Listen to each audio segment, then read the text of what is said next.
Okay guys, welcome to video number 6. This is a very important video because you're going to learn how to read a chord chart. And so what that means is you'll be able to look at a piece of music that has chord charts on it and play any song that you want to play. It's very easy to do. It's going to take just a few moments, so let's get right to it. Okay, so the diagram that you're looking at here on the board is what we refer to as a chord chart. And I want to explain kind of how to look at it and how to read it. If you look here, these are your strings coming down, and these lines going across are frets. So let's say this is fret 1, and this is like just a little cutout section of the neck of your guitar. Up here's the nut, your keys are up here. So, you have your E, A, D, G, B, E. And what this chord chart is going to show you, it's going to show you where you put your fingers to make a particular chord. So, for example, in our E chord that we made, our very first, after the E minor, our E chord, let's put a dot where we would put our fingers. Okay, and so if you were to read a chord chart for E major,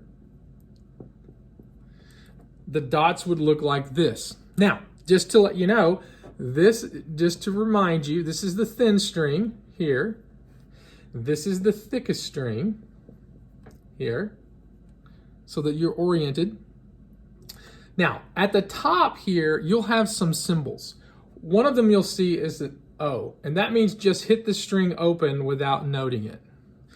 And then where the dark dots are, that's where you would place your fingers. So in the E major chord, we hit this top string, the thick string, or the 6th string, open.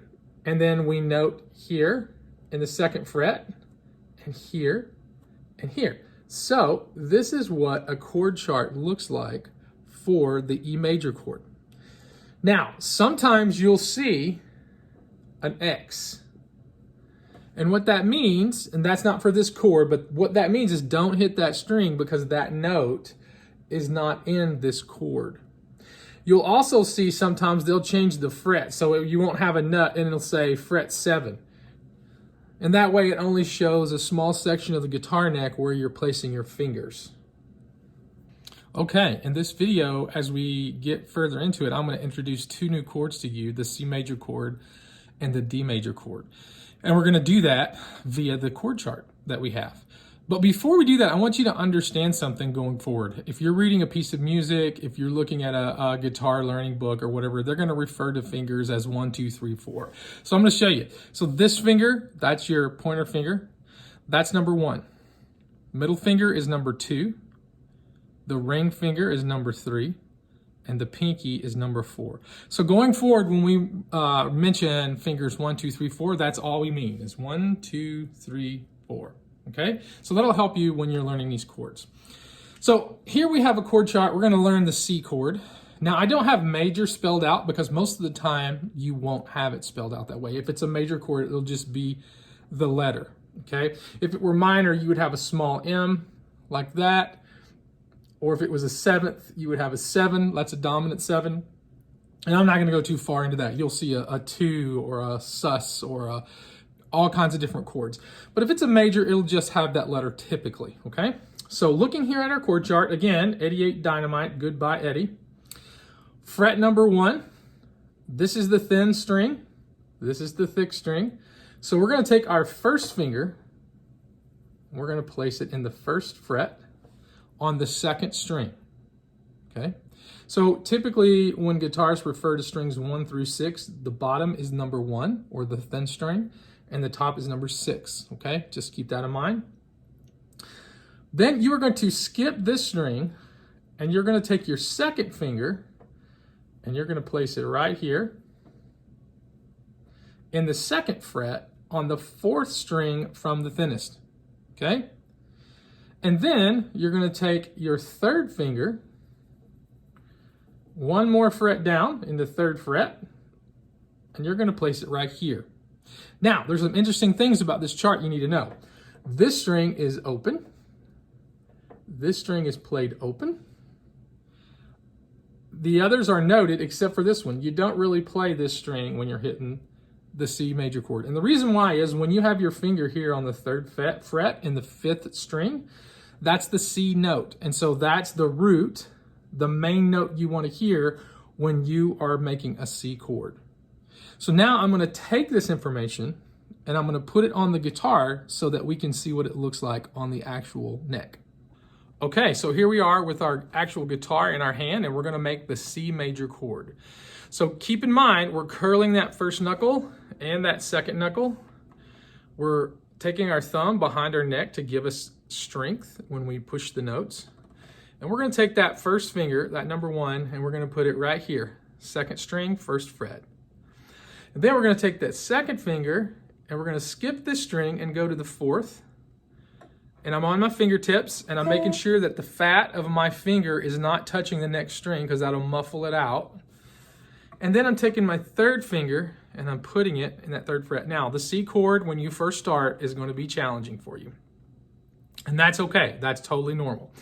So as with any chord, when you start and you first learn it, you want to go slow. Make sure you get your hand in a good position. You see in the back, my thumb on this chord is kind of higher up on the neck, just a little bit. Remember, you kind of pivot on the back of your neck as you change positions with your chords. So do what's comfortable, and that's typically pretty close, but keeping that thumb on the back. But you can see it's kind of high. You can see the tip of my thumb here coming out. And then you're going to strum from that A string, the 5th string from the bottom, all the way through, and make sure each note rings out. Just like that, okay? So let me back up so you can see what it looks like if I'm strumming.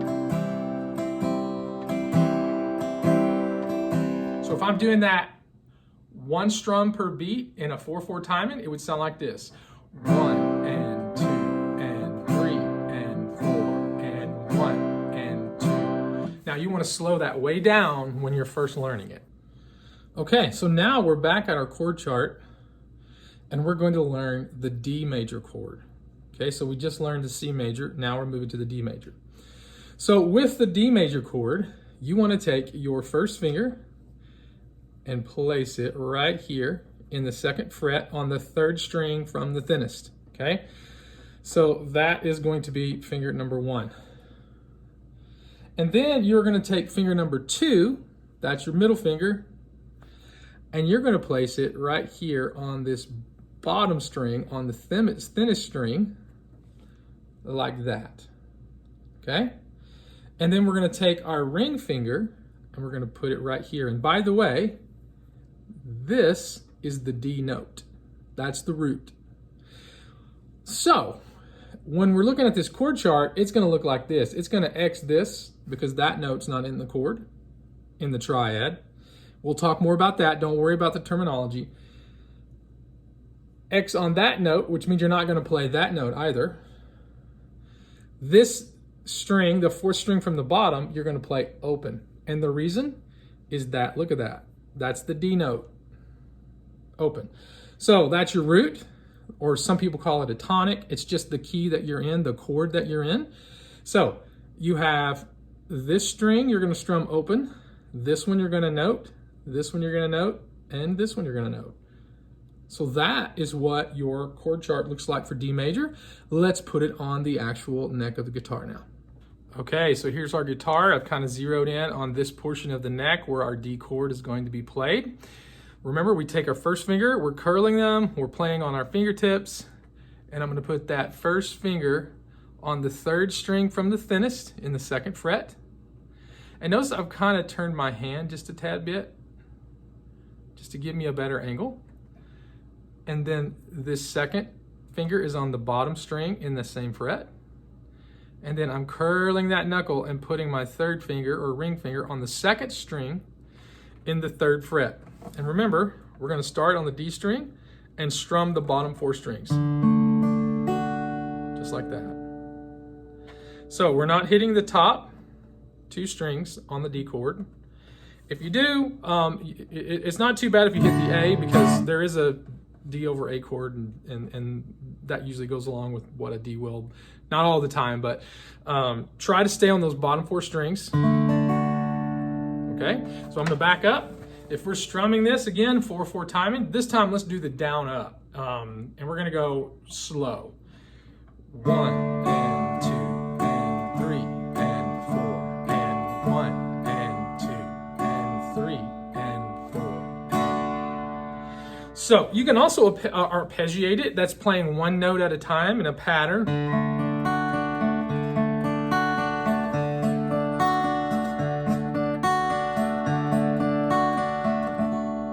So that can be really beautiful when you're playing chords. So now you know a lot about guitar. So if you can read a chord chart and you can play, remember our first chord was E minor, then we learned E, and then we learned C and D. Oh, and I forgot one, we learned A minor. You can play literally hundreds and hundreds of songs with those chords. And so I'm kind of building you up to give you the chords that you're going to be able to play the most amount of songs with. So you can now, if you can read a chord chart in a music book, and by the way, online, this is a little tip. If you're playing worship music, there's one called, I think, Praise Charts or Praise Music. Different websites you can go on and you can download the chord chart in whatever key that you're playing it in. And that's not just for worship music. There's guitar tabs that show you chords, lots of different places you can download and look at music. Now, some of them will charge you $1 or $2 or something for a piece of music, but you can go learn any song you want if you can read that chord chart. The only challenge you'll have is when there's a bunch of chords you don't know and you're not sure which fingers to use. So we're gonna build your chord library so you can kind of understand and make sense out of it. And then pretty soon you'll be able to realize there's certain fingers you really need to use just to be more efficient when you're looking at those chord charts, because they won't always have your finger number on there. So we're going to go into lesson 7, and it's going to talk about how you build a chord. So some of this terminology, it's a music theory, a little bit of music theory, not too dry, but it's about the major scale. And you need to know that if you want to build a chord off any position on the neck, the major scale is something you need to know. And why we say this is the first or the second or the third. And so I'm going to explain a little bit about that. But before you go there, make sure you're practicing on your chords. Try to get them clean, be natural. I've kind of held my guitar at funny angles in our videos, but be natural, hold it. Remember our position either on your right leg or kind of in the middle. This is where I like, in the middle a little bit. But get clean strums. Go slow. Slow is fast. And slowly change those chords. Because you're going to have to get more and more fluent at doing that. So I've said this, I think, in several of our videos, if not all of them. You want to relax. If you practice stressed out and frustrated and try to go too fast, not only is it going to slow your practice down and your progress down, but when you play a performance, say you're playing at your church or you're playing in some venue at a gig or whatever with your family, all that's in your mind. You've programmed your mind to be stressed out and nervous. It's going to affect you. So relax. Go as slow as you need to go. It's okay. You're in practice. Don't be afraid to mess up. When you do, slow it down and try to practice at a speed that you don't mess up, and just go as slow as you need to. And that's where the metronome is going to be so helpful to you. Slow it way down. Everything I've played has been higher than 60 beats a minute, but really like a 40 beats per minute will be.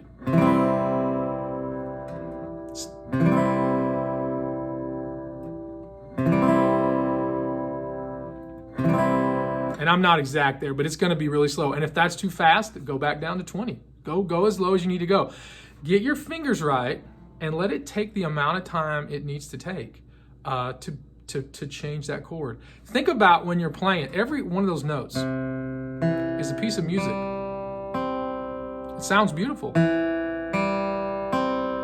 And you're going to play beautiful music if you stick with it.